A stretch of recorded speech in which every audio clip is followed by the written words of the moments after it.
What do you think when you see this image? Many of you may agree that this image is racist, denigrant, and offensive, right?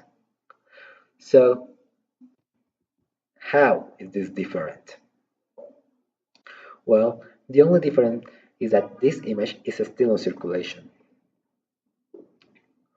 Native mascots and logos have a pretty long history. According to Richard King in his book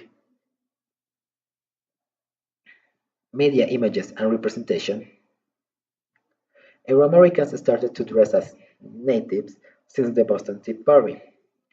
This event also led to the usage of native imagery, just like native mascots and logos. In addition, this tradition of dressing as native is something that many people do to this day.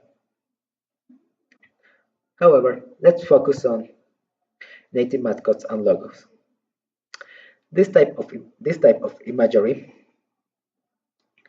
has negative impacts on the image of native people.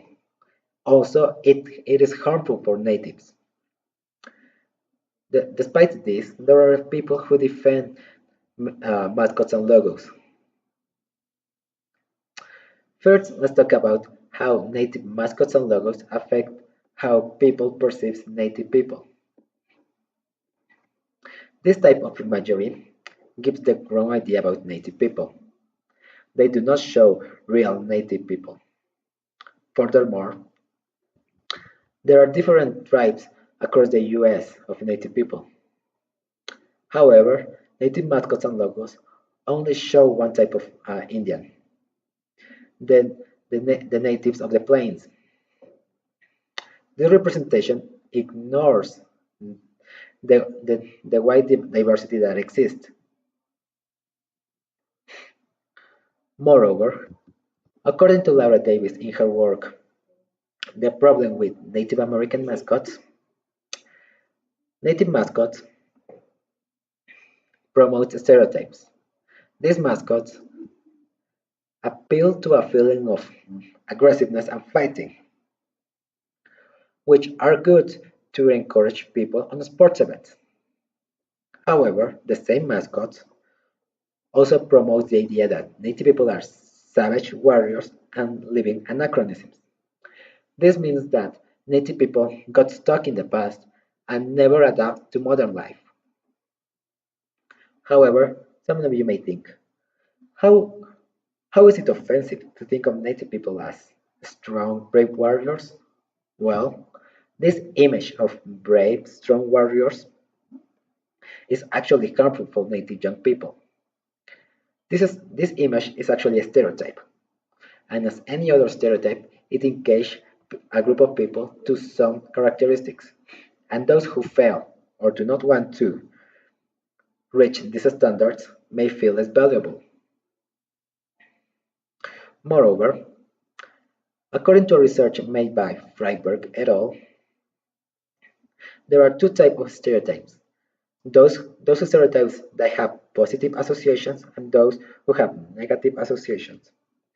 According to this research, the stereotype of brave warrior is a positive stereotype.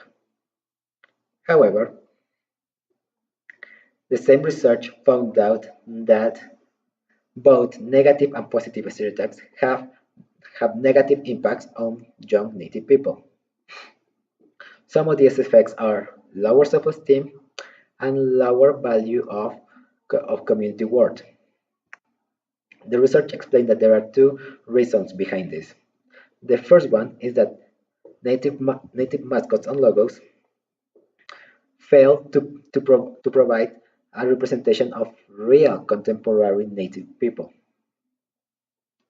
The second one reason explains that native mascots and logos show a representation of native people as cartoon version of themselves. Despite this information, there is still a lot of controversy surrounding this problem. There are many people who defend native mascots and logos, and some of their most used arguments are: "We are honoring Indians," or "It was never intended to be harmful." However, in 1997, Barbara Munson made an article that countered these claims. In the case of "We are honoring Indians," no one can impose a feeling to another person. In other words, if Native people do not feel honor, then mascots and logos are not honoring them. Even more, the use of sacred feathers in sports events is an insult to Natives' culture. It is like using a cross to cheer up a crowd on a football game. Many people will feel offended by this. And in the case of "It was never intended to be harmful," the intention is not what it counts. That mascots and logos were not intended to be harmful doesn't make it less harmful. Think about this like stepping on someone by accident and not moving your foot at all.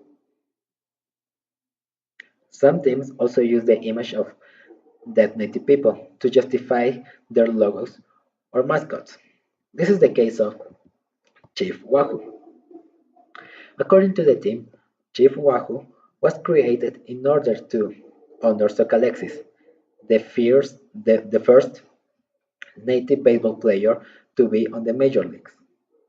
Nevertheless, according to Starowski in her article "Socalexis and Making the Myth," there are no written records that prove that Socalexis was an influence on the creation of Chief Wahoo. And again, if people do not feel honor, then they are not honored at all. Thus, it can be concluded that native mascots and logos are not honoring anyone.